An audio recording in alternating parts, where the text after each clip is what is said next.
માણસો કહે છે કે કુંભમાં નાવાથી પાપ ઓછા થઈ જાય છે.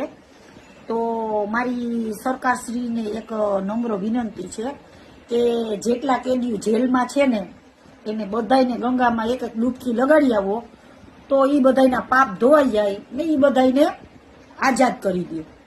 જેટલા કેદીઓ જેલમાં છે ને એટલા બધાને ગંગામાં જઈને નવરાવી આવો, એના બધાના પાપ ધોવાઈ જાય ને એને બધાને આઝાદ કરી દો.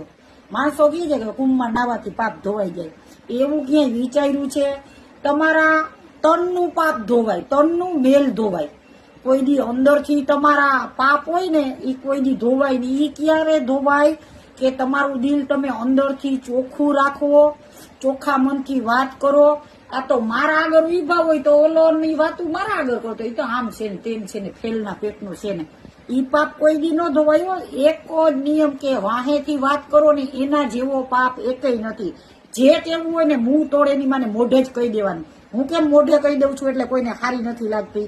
હા એમ સારું ભલે ખરાબ થવું, હું તો કહું મોઢું થઈ મોઢે કહી અને ખરાબ થઈ જવાનું, વાહેથી વાત નહીં કરવાની, કહી દેવાનું ભાઈ નથી પોહાતું, મને હવાજ ન થતું, મન ના બોલાવતો. એટલે આ બધી કુંભમાં નાવાથી પાપ ધોવાઈ જાય એવી વાત ખોટી છે. હું પેલા તમારું મન ને દિલ ચોખ્ખું કરો.